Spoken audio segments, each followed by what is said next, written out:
आज की वीडियो हम क्लास 10th की प्रश्नावली नंबर 3 के बारे में चर्चा करने वाले हैं।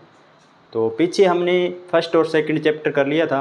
अगर आपने वो वीडियो नहीं देखे तो मैंने उसकी प्लेलिस्ट बना दी है, उसमें आप जाके देख सकते हो। तो प्रश्नावली नंबर 3 करने से पहले हमें उसका बेसिक पता होना चाहिए, तो उसी के बारे में हम डिस्कस करने वाले हैं आज। तो सबसे पहले देखिए, तो चैप्टर का नाम है दो चर वाले रैखिक समीकरण युग्म। तो सबसे पहले हमें पता होना चाहिए कि चर क्या होता है, रेखी क्या होता है, समीकरण क्या होता है और युग्म क्या होता है। तो उसी के बारे में हम डिस्कस करने वाले हैं। तो चलिए देखिए, तो पिछले वीडियो में हमने क्या किया था, बहुपद कंप्लीट कर लिया था। पिछला चैप्टर किया था जो हमने, उसमें हमने पढ़ा था बहुपद के बारे में। जैसे कोई भी बहुपद है, जैसे 2x² हो गया प्लस 3x प्लस 5, ये तो क्या एक बहुपद है, बहुपद है, क्या एक है, बहुपद है। लेकिन ये बहुपद समीकरण कब बनेंगे, समीकरण। तो सबसे पहले यही पढ़ रहे हैं, बहुपद और समीकरण के बीच में डिफरेंस क्या होता है, मतलब अंतर क्या होता है। ये तो है एक बहुपद। और समीकरण जैसे 2x² प्लस 3x प्लस 5, ये एग्जाम्पल लेता हूँ। जब बराबर में कोई संख्या लग जाए या कोई चर आ जाए, मैं कह रहा हूँ कोई भी बहुपद के बराबर में कोई भी चर आ जाए या कोई भी कांस्टेंट वैल्यू आ जाए, तो वो क्या कहलाएगी, समीकरण कहलाएगी। सिंपल सी बात है, ये बराबर लगते क्या बन जाएगी, समीकरण बन जाएगी। ये तो है डिफरेंस कि बहुपद तो ये सीधा होगा, इसके भी बराबर में कुछ नहीं होगा, और समीकरण होगी वो बराबर में कोई भी, यहाँ पे 2 भी लिखा सकता है, 5 भी लिखा सकता है, ए भी लिखा सकता है, तो वो क्या कहलाएगी, समीकरण कहलाएगी। अब इनके बीच में डिफरेंस क्या है, कोई भी बहुपद होता है, जितने घात का बहुपद होता है उसके उतने ही मान होते हैं, जितनी घात का बहुपद होता है उसके उतने ही मान होते हैं। लेकिन समीकरण में ऐसा नहीं है। समीकरण में क्या है कि उसके अनंत हल होते हैं, क्या होते हैं, अनंत हल होते हैं। अब हल का मतलब क्या होता है, आप पूछोगे कि अनंत हल का मतलब क्या होता है। हल का मतलब ये होता है, जैसे x प्लस वाई बराबर मैंने लिख दिया 10 लिख दिया, तो मैं x का मान रखूँगा तो y का मान क्या होता रहेगा, परिवर्तित होता रहेगा। जैसे x का मान मान लो मैं 1 रखता हूँ, तो y की मान कितना आएगा, 9 आएगा। अब दोनों का टोटल करोगे तो आप कितना आएगा, 10 ही आएगा। ठीक है। अगर आप x का मान 2 रखते हैं तो y का मान कितना आता है, 8 आता है। इसी तरह आप मान रखते जाओगे, मान रखते जाओगे तो इसके क्या आएगा, अनंत हल आएंगे। तो ये क्या एक समीकरण है ना, तो इसके क्या मान आएंगे, अनंत हल आएंगे। कितने आएंगे, अनंत हल आएंगे, अनंत हल आएंगे। लेकिन बहुपद में ऐसा नहीं है। बहुपद में हमने पिछले चैप्टर में किया था कि जितने घात का बहुपद होगा उसके उतने ही हल आएंगे। कितना, ये कितना है, बहुपद कितना है, 2 घात का बहुपद, इसके कितने हल आएंगे, 2 हल आएंगे। जितने घात का बहुपद होगा, जैसे 3 घात का बहुपद है तो उसके 3 हल आएंगे। और जितने घात का बहुपद होगा उसके उतने ही हल आएंगे। लेकिन समीकरण में ऐसा नहीं है, समीकरण के क्या आते हैं, अनंत हल आते हैं। तो ये तो हो गई बहुपद के बारे में, ये होगी समीकरण के बारे में, अंतर कैसे करते हैं हम, कैसे डिफरेंस होता है इनके बीच में।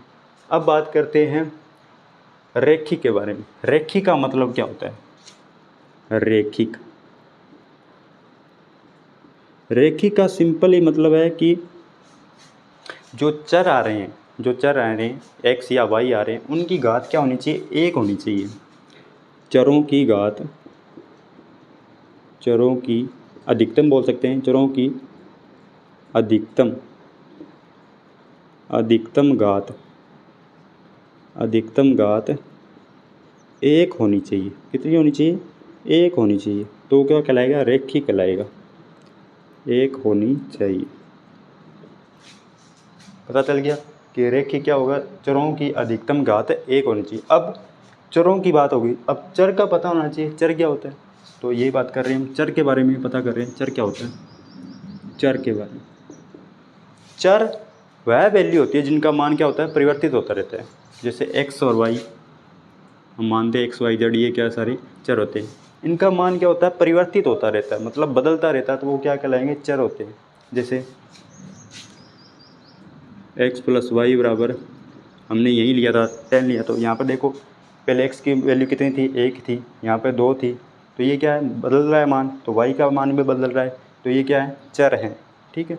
लेकिन अचर क्या होते हैं, अचर क्या होते हैं, जिनका मान क्या होता है, फिक्स होता है। क्या होता है, फिक्स होता है। जैसे मैं रेखिक समीकरण लिख रहा हूँ, जैसे कोई भी रैखिक समीकरण लिख रहा हूँ, रैखिक समीकरण 2x प्लस 3y प्लस 5 बराबर 2 लिख दिया। तो ये क्या है? रैखिक समीकरण है। क्यों है रैखिक समीकरण? x की घात 1 है, y की घात भी 1 है, बराबर भी लग रहा है, तो ये क्या समीकरण है।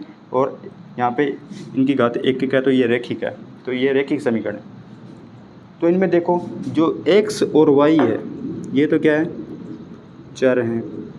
और जो ये 5 आ रहा है वो क्या है? अचर है, क्योंकि ये फिक्स वैल्यू है।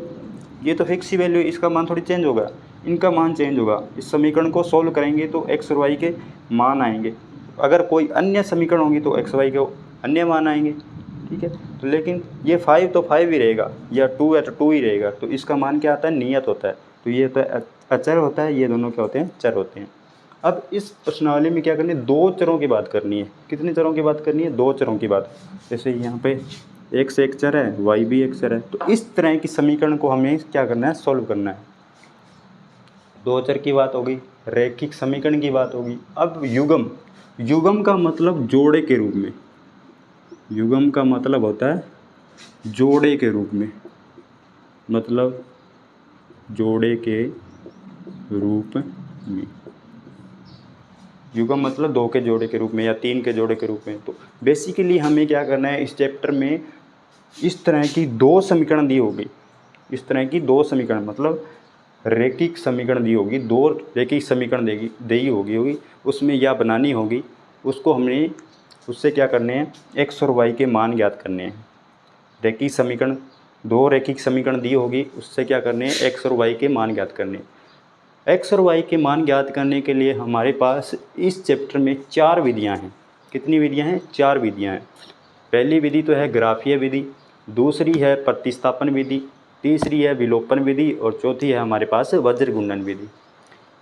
जो कि हम जैसे जैसे चैप्टर करेंगे बारी बारी में उसकी बारे में चर्चा करेंगे। तो सबसे पहले हम ग्राफीय विधि स्टार्ट करने वाले हैं, क्योंकि 3.1 में हम ग्राफीय विधि के बारे में चर्चा करेंगे। तो सबसे पहले ग्राफीय विधि के कुछ एग्जाम्पल करने वाले हैं। तो सबसे पहले स्टार्ट करते हैं ग्राफीय विधि क्या होती है, ठीक है।